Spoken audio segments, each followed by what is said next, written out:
Hi everyone, welcome to study world classes. So friends, आज का जो चैप्टर है, चैप्टर नंबर 5 हम लोग डिस्कस करने वाले हैं। ये जो है हिस्ट्री का क्लास जो है 7 की चैप्टर नंबर 5 है। ठीक है, ये ध्यान रखिएगा। क्लास 6 पूरा कंप्लीट हो चुका है हिस्ट्री। अब हम लोग क्लास 7 पे चले हुए हैं और क्लास 7 की जो क्लासेस मिल रही हैं उसमें चैप्टर नंबर 5 जो है हम लोग डिस्कस कर रहे हैं। इसके पहले 4 चैप्टर कंप्लीट हो चुके हैं। प्लेलिस्ट बनाई हुई है, आपको सारी क्लासेस मिल जाएंगी, तो आप लोग ज्वाइन कर लीजिएगा। क्योंकि जब तक आपको कंटेंट कंप्लीट आपका नहीं होगा तब तक आप पीवाईक्यू क्वेश्चन अच्छे से कर नहीं पाओगे। और वहीं पर जो है, जब तक आप एनसीईआरटी फॉलो नहीं करोगे क्लास 6 7 8 की, तब तक आप एसएसटी में अच्छा स्कोर भी नहीं कर सकते, क्योंकि सारे क्वेश्चन जो है एनसीईआरटी से ही पूछे जाते हैं। और साथ में आपको संडे को पीवाईक्यू की भी क्लास मिलती है, तो आप लोग मेरे साथ ज्वाइन हो सकते हो। पेपर 1 एंड पेपर 2 दोनों की सीडीपी हो गया, ठीक है, ईवीएस पैडागोजी हो गया, लैंग्वेज हो गया। इसकी क्लासेस आपको 3 बजे मिलती हैं, तो आप लोग ज्वाइन हो सकते हो। तो चलिए फिर आज का क्लास जो है वो कंटिन्यू करते हैं। चैप्टर नंबर 5 है। इसमें कहा गया है कि जनजातियां खानाबदोश और जो है एक जगह बसे हुए समुदाय, इसके बारे में इस चैप्टर में गिवन है। तो हम लोग डिटेल में जो है समझते हैं। सबसे पहले बात करते हैं कि बड़े शहरों से परे यानी जनजातीय समाज, इसके बारे में समझते हैं। इसमें जो कहा गया कि अलबत्ता दूसरे तरह के समाज भी उस समय जो है मौजूद थे। ठीक है, जो उस समय पुराना टाइम जो चल रहा था, तो दूसरे तरीके के जो समाज थे वो भी मौजूद थे। उपमहाद्वीप के कई समाज ब्राह्मणों द्वारा सुझाए गए सामाजिक नियमों और कर्मकांडों को नहीं मानते थे, और ना ही वे कई जो है असमान वर्गों में विभाजित थे। अक्सर ऐसे समाजों को जनजातियां कहा जा रहा था, मतलब कहा जाता रहा है। जो धर्म कर्मकांड को नहीं मानते थे, तो वो लोग क्या थे, जनजाति कहलाते थे। प्रत्येक जनजाति के सदस्य जो है नातेदारी के जो है बंधन से जुड़े होते थे। कई जनजातियां खेती से अपना जीविकोपार्जन करती थी। कुछ दूसरी जातियों के लोग जो है शिकारी, संग्राहक या फिर जो है पशुपालक थे। प्रायः जो है वे अपने जो है निवास स्थान के प्राकृतिक संसाधनों का पूरा पूरा इस्तेमाल करने के लिए इन गतिविधियों का जो है मिला जुला रूप अपनाते थे। कुछ जनजातियां खानाबदोश थी और वे जो है एक जगह से दूसरी जगह घूमती रहती थी। जनजाति समूह जो है संयुक्त रूप से भूमि और चारागाहों पर नियंत्रण रखते थे, और जो है अपने खुद के बनाए नियमों के आधार पर परिवारों के बीच इनका जो है बंटवारा करते थे। आगे चलते हैं। इस उपमहाद्वीप के विभिन्न हिस्सों में कई बड़ी जनजातियां फली फूली, सामान्यतः ये जंगलों, पहाड़ों, रेगिस्तानों और दूसरी जो है दुर्गम जगहों पर निवास करती थी। यानी ये कहाँ रहती थी, पहाड़ हो गए, जंगल हो गए, रेगिस्तान हो गए, और जहाँ पर रहना थोड़ा सर्वाइवल करना कठिन होता था वहां पर भी ये लोग रहते थे। कभी कभी जात विभाजन पर आधारित अधिक शक्तिशाली समाजों के साथ उनका जो है टकराव होता था। कई मायनों में इन जनजातियों ने अपनी आज़ादी को बरकरार रखा और अपनी जो है हल्दा संस्कृत को बचाया। लेकिन जाति आधारित और जनजातीय समाज दोनों अपनी जो है विविध किस्म की जरूरतों के लिए एक दूसरे पर निर्भर भी रहे। टकराव और निर्भरता के इस संबंध ने दूसरे तरह के समाज को धीरे धीरे बदलने का काम भी किया, क्योंकि धीरे धीरे जब टकराव हुआ तो समाज में जो थे, यानी समाज में जो संबंध थे, वो दोनों तरह के जो समाज धीरे धीरे बदलने लगे। अब बात करते हैं जनजातीय लोग कौन थे, यानी आखिर वो कौन थे, इसके बारे में समझते हैं। देखिए चैप्टर काफ़ी इंपॉर्टेंट है, बहुत सारे क्वेश्चन पूछते हैं, तो डिटेल में चीज़ें समझनी है तो वीडियो में लास्ट तक बने रहिएगा। समकालीन इतिहासकारों और जो है मुसाफिरों ने जनजातियों के बारे में बहुत कम जानकारी दी है। कुछ अपवादों को छोड़ दें तो जनजातीय लोग भी लिखित दस्तावेज नहीं रखते थे, लेकिन समृद्ध रीति रिवाजों और वाचिक यानी वाचिक मौखिक परंपराओं का वे संरक्षण करते थे। ये परंपराएं हर नई पीढ़ी को विरासत में मिलती थी। आज के इतिहासकार जनजातियों का इतिहास लिखने के लिए इन वाचिक परंपराओं को इस्तेमाल करने लगे हैं। ठीक है, क्योंकि लिखित दस्तावेज नहीं था उन लोगों के बारे में। जनजातीय लोग भारत के लगभग हर क्षेत्र में पाए जाते हैं। किसी भी एक जनजाति का इलाका और प्रभाव समय के साथ बदलता रहता था। कुछ शक्तिशाली जात जो है जनजातियों का बड़े इलाकों पर नियंत्रण था। पंजाब में जो है खोखर जनजाति 13वीं और 14वीं सदी के दौरान बहुत प्रभावशाली थी। इंपॉर्टेंट लाइन है, ध्यान रखिएगा, पूछ सकता है आपसे। यहाँ जो है, यह बाद में जो है गख्खर लोग ज़्यादा महत्वपूर्ण हो गए। उनके मुखिया कमाल खान जो है गख्खर को बादशाह अकबर ने जो है मनसबदार बनाया था। मुल्तान जो है और सिंध ने जो है मुगलों द्वारा अधीन कर लिए जाने से पहले जो है लंगार और जो है अरगुन लोगों का जो है प्रभुत्व अत्यंत विस्तृत क्षेत्र पर था। उत्तर पश्चिम में एक और विशाल, ठीक है, एक और विशाल एवं शक्तिशाली जनजाति थी बलोच, ठीक है, ये ध्यान रखिएगा। ये लोग जो है अलग अलग मुखियाओं वाले कई छोटे छोटे कुलों में बटे हुए थे। पश्चिमी हिमालय में गडरियों की जनजाति रही थी। उपमहाद्वीप के जो है सुदूर उत्तर पूर्व भाग पर भी जो है नागा, अहोम जो है कोई और कई दूसरी जनजातियों का पूरी तरह प्रभुत्व था। मौजूदा बिहार और झारखंड के कई इलाकों में 12वीं सदी तक चेर सरदार शाहियों का उदय हो चुका था।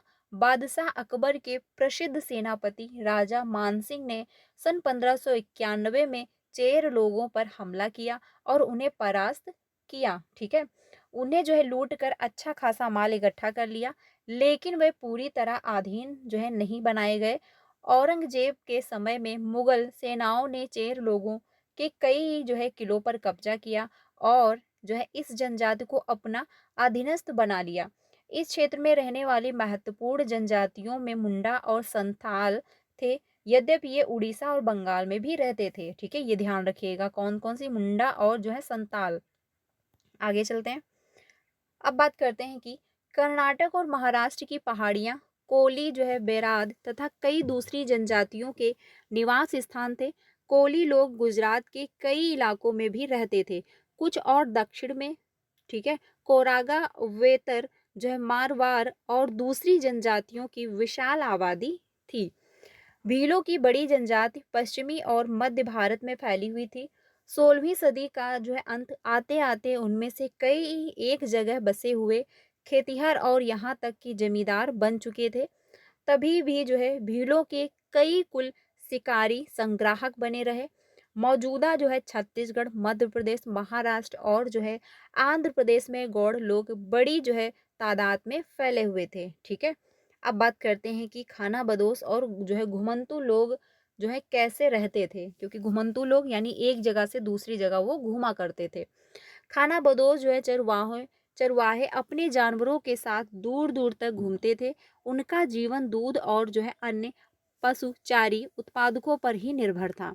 वे खेतिहर गृहस्थों से अनाज, कपड़े, बर्तन और ऐसी ही चीजों के लिए ऊन, घी इत्यादि का विनियमन भी करते थे। कुछ खाना बदोश अपने जानवरों पर भी जो है सामानों की ढुलाई का काम भी करते थे, यानी उनके द्वारा सामान का जो है ढुलाई ढुलाई कर लेते थे, यानी आज जो है जो किराया होता है आज की डेट में वो कर लेते थे, जिससे उनको पैसा मिल जाता था।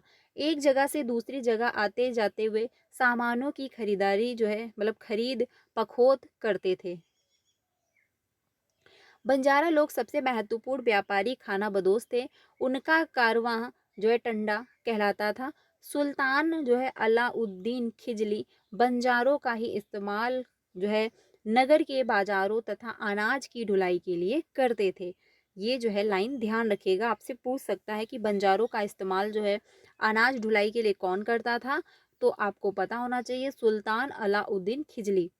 बादशाह जो है जहांगीर ने अपनी संस्मरणों में लिखा है कि बंजारे विभिन्न इलाकों में अपनी बैलों पर अनाज लेकर शहरों में जो है बेचते थे। सैन्य अभियानों के दौरान वे मुगल सेना के लिए खादौतौन की जो है ढुलाई का काम जो है करते थे। किसी भी विशाल सेना के लिए जो है 1 लाख बैल जो है अनाज ढोते होंगे। आगे चलते हैं। अब बात करते हैं कि कई जो है पशुचारी जनजातियां मवेशी और घोड़ों जैसे जानवरों को पालते पोसते और संपन्न जो है लोगों के साथ उन्हें बेचने का काम जो है करती थी, यानी जानवरों को पाल पोस लेती थी, पालती थी, फिर उनको क्या है बेच देती थी। छोटे मोटे जो है फेरी वालों की विभिन्न जातियां भी एक गांव से दूसरे गांव भ्रमण करती थी। ये लोग जो है रस्सी, सरकंडे की जो है चीजें, फूस की चटाई और मोटे बोरे जैसे माल जो है बनाते और जो है बेचते थे। कभी कभी जो है भिक्षुक लोग भी जो है घुमंतू सौदागरों का काम करते थे। नर्तकों, गायकों और अन्य जो है तमाम बिनों की जो है भी जातियां थी। तमाम जो है तमाश बिनों की भी जातियां थी, जो विभिन्न नगरों और गांवों में कमाई के लिए अपनी कला का प्रदर्शन करती थी। अब बात करते हैं कि बदलता समाज, नई जातियां और श्रेणियां। जैसे जैसे अर्थव्यवस्था और समाज की जरूरतें बढ़ती गई, नए हुनर वाले लोगों की आवश्यकता पड़ी। वर्णों के भीतर छोटी छोटी जातियां उभरने लगी। उदाहरण के लिए ब्राह्मणों के बीच नई जातियां सामने आई। दूसरी ओर कई जनजातियों और सामाजिक समूहों को जात विभाजित समाज में शामिल कर लिया गया और उन्हें जातियों का दर्जा दे दिया गया। विशेषज्ञता प्राप्त शिल्प जो है शिल्पियों, सुनार, लोहार, बढ़ाई और जो है राजमिस्त्री को भी ब्राह्मणों द्वारा जातियों के रूप में मान्यता दे दी गई। वर्ण के बजाय जाति समाज के जो है संगठन का आधार बनी। ठीक है, अब बात करते हैं जात पर विचार विमर्श। वर्तमान जो है तमिलनाडु के जो है चिरापल्ली तल्लुक में स्थित जो है ओयोकोंडन जो है उदयन के 12वीं सदी के अभिलेख में ब्राह्मणों की एक सभा का पर जो है विचार विमर्श का वर्णन मिलता है। अब बात करते हैं कि 11वीं और 12वीं सदी तक आते आते जो है क्षत्रियों के बीच नए राजपूत गोत्रों की ताकत में काफी जो है इजाफा हुआ। वे जो है हुड़, चंदेल, चालुक्य और कुछ दूसरी वंश परंपराओं के आते जो है इनमें से कुछ पहले जनजातियों में आते थे और बाद में कई जो है कुल राजपूत मान लिए गए। धीरे धीरे उन्होंने पुराने शासकों की जगह ले ली, विशेषतः कृषि वाले क्षेत्रों में। यहाँ जो है कई तरह के परिवर्तन हो रहे थे और शासकों ने शक्तिशाली जो है राज्यों के निर्माण में अपनी संपदा का इस्तेमाल किया। शासकों के रूप में राजपूत जो है गोत्रों के उदय के उदाहरण का जनजातीय लोगों ने अनुसरण किया। धीरे धीरे ब्राह्मणों के समर्थन से कई जनजातियां जो है जाति व्यवस्था का हिस्सा बन गई, लेकिन केवल जो है प्रमुख जनजातीय परिवार ही शासक वर्ग में शामिल हो पाए। उनकी बहुसंख्या आबादी समाज की छोटी जातियों में ही जो है जगह बना पाई। दूसरी तरफ पंजाब, सिंध और जो है उत्तर पश्चिमी जो है सरहद की प्रमुखशाली जनजातियों ने काफी पहले जो है इस्लाम को अपना लिया था। वे जाति व्यवस्था को नकारते रहे। सनाती जो है सनातनी हिंदू धर्म के द्वारा प्रस्तावित गैर बराबरी वाली जो है सामाजिक व्यवस्था इन इलाकों में बड़े पैमाने पर स्वीकार नहीं की गई। राज्यों की उत्पत्ति जनजातीय जो है लोगों के बीच हुए सामाजिक बदलाव से गहराई से संबंधित है। हमारे इतिहास के इस महत्वपूर्ण हिस्से के दो उदाहरण जो है नीचे उल्लेखित हैं। अब बात करते हैं कि जो गौड़ जनजाति है इनके बारे में समझते हैं। गोंड लोग जो है गोंडावान नामक जो है विशाल वन प्रदेश में रहते थे। वे स्थानांतरीय कृषि अर्थात जगह बदल बदल कर खेती करते थे। विशाल जो है गोंड जनजाति के कई छोटे छोटे कुलों में बटी हुई थी। प्रत्येक कुल का अपना राजा या फिर राय होता था। जिस समय जो है दिल्ली के सुल्तानों की ताकत घट रही थी, उसी समय जो है कुछ बड़े गोंड राज्य छोटे जो है गोंड सरदारों पर हावी होने लगे थे। अकबर के शासनकाल के जो है एक इतिहास अकबरनामा में उल्लेखित है कि गढ़ जो है कडंगा के गोड़ राज्य में 70,000 गांव थे। ठीक है, इन जो है राज्यों की प्रशासनिक व्यवस्था केंद्रीकृत हो रही थी। राज्य जो है गढ़ों में विभाजित था। हर गढ़ जो है किसी खास जो है गोंड के कुल के नियंत्रण में था। वे पुनः जो है 84 गांव की इकाइयों में विभाजित थे, जिन्हें जो है 84 कहा जाता है। ठीक है, इसीलिए इनको क्या है 84 कहा जाता है। 84 का उपविभाजन जो है बरहोतों में होता था, जो 12-12 गांवों को मिला कर बनते थे। बड़े राज्यों के उदय में जो है गोंड समाज के चरित्र को बदल डाला। उनका मुख्यतः बराबरी वाला समाज धीरे धीरे आसामान सामाजिक वर्गों में विभाजित हो गया। ब्राह्मण लोगों ने जो है गोंड राजाओं से अनुदान में भूमि प्राप्त की और अधिक शक्तिशाली बन गए। गोंड सरदार को जो है अब राजपूतों के रूप में मान्यता प्राप्त करने की चाह हुई। इसीलिए जो है गढ़ कटंगा के जो है गोंड राजा अमन दास ने जो है संग्राम शाह की उपाधि धारण की। उनके पुत्र दलपत ने जो है महोबा के चंदेल राजपूत जो है राजा सालबहान की पुत्री राजकुमारी दुर्गावती से विवाह किया। दलपत की जो है मृत्यु कम उम्र में हो गई। रानी दुर्गावती बहुत योग्य थी और जो है उसने अपने 5 साल के पुत्र वीर नारायण के नाम पर शासन की कमान संभाली। उनसे यानी उसके समय में राज्य का और अधिक विस्तार हुआ। 1565 में जो है आशिफ खान के नेतृत्व में मुगल सेनाओं ने जो है गढ़ कटंगा पर हमला किया। रानी दुर्गावती ने इसका जमकर सामना किया और जो है उसकी हार हुई और उसने जो है समर्पण करने के बजाय मर जाना बेहतर समझा। उसका पुत्र भी तुरंत बाद लड़ता हुआ मारा गया। ठीक है, गढ़कटंगा एक जो है समृद्ध राज्य था। इसमें जो है हाथियों को पकड़ने और दूसरे राजाओं में उनका निर्यात करने का व्यापार में जो है खास जो है धन कमाया। जब मुगलों ने जो है घोड़ों को हराया तो उन्होंने लूट में जो है बेशकीमती सिक्के और हाथी जो है बहुतायत में जो है हथिया लिया। उन्होंने जो है राज्य का एक भाग अपने कब्जे में कर लिया और शेष वीर जो है नारायण के चाचा चंदर शाह को दे दिया।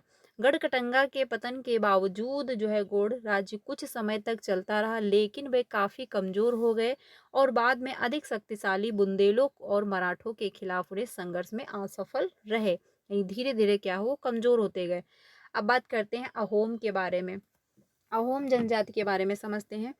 अहोम लोग जो है मौजूदा मैं जो है म्यांमार से आकर 13वीं सदी में ब्रह्मपुत्र जो है घाटी में आ बसे। उन्होंने जो है भूइयां लोगों की पुरानी राजनीतिक व्यवस्था का दमन करके नए राज्य की स्थापना की। 16वीं सदी के दौरान उन्होंने जो है चुटियों को जो है और कोच हाजों के राज्यों को अपने राज्य में मिला लिया। उन्होंने जो है कई अन्य जनजातियों को भी अधीन कर लिया। अहोमों ने एक बड़ा राज्य बनाया और जो है इसके लिए 1530 के दशक में ही इतने वर्षों पहले आग्नेय अस्त्रों का जो है इस्तेमाल किया। 1660 तक आते आते वे जो है उच्च स्तरीय बारूद और तोपों का निर्माण करने में सक्षम हो गए। लेकिन जो है अहोम लोगों को दक्षिण पश्चिम से कई आक्रमणों का सामना करना पड़ा। सन 1662 में जो है मीर जुमला के नेतृत्व में मुगलों ने अहोम राज्य पर हमला किया।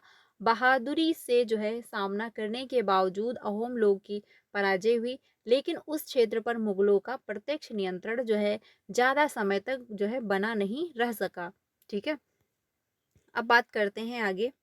इसमें कहा है कि अहोम राज्य जो है बेगार पर निर्भर था। राज्य के लिए जिन लोगों के जबरन काम लिया जाता था वे पाइक कहलाते थे।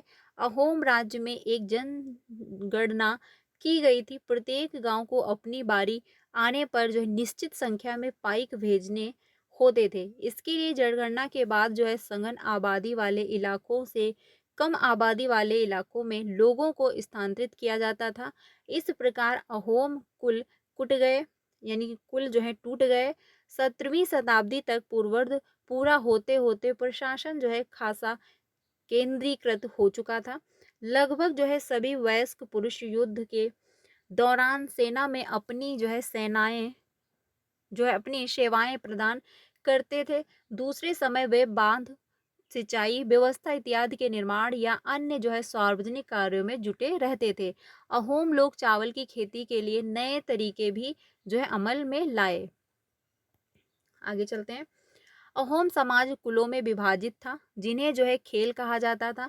वह जो है दस्तकारों की बहुत कम जातियां थी, इसीलिए अहोम क्षेत्र में जो है दस्तकार जो है निकटवर्ती क्षेत्रों से आए थे। एक खेल के नियंत्रण में प्रायः कई गांव होते थे।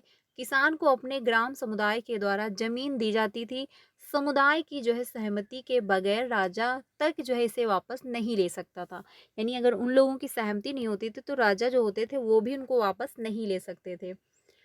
शुरुआत में जो है अयम लोग अपने जनजाति देवताओं की जो है उपासना करते थे, लेकिन 17वीं सदी के पूर्वोत्तर में ब्राह्मणों के प्रभाव में बढ़ोतरी हुई।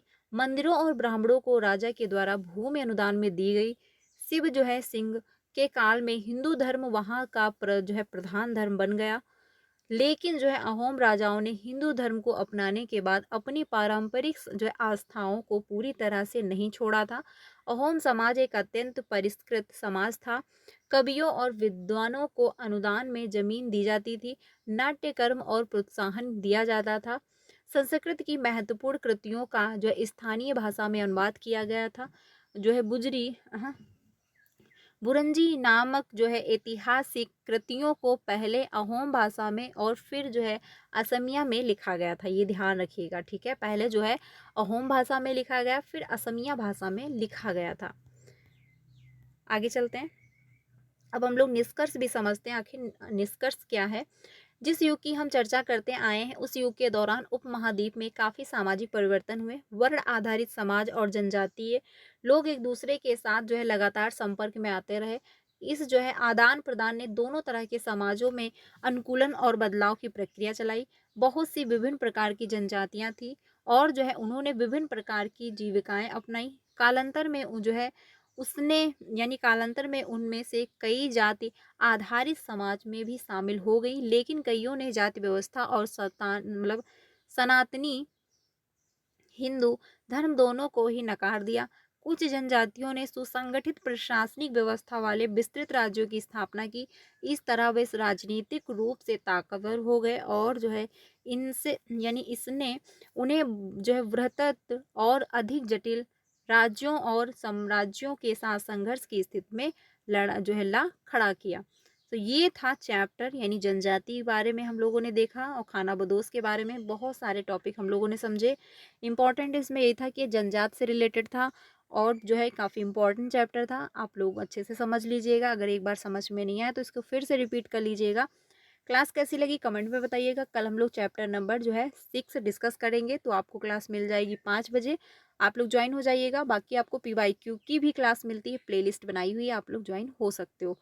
तो वीडियो अच्छी लगी तो लाइक कर दीजिएगा। बाकी अपने सारे फ्रेंड को शेयर भी कर दीजिएगा। चैनल पे पहली बार आए हो तो सब्सक्राइब कर लीजिएगा, क्योंकि आपको सारी अपडेट और क्लासेस भी प्रोवाइड की जाती हैं। मिलते हैं नेक्स्ट वीडियो में। Thank you.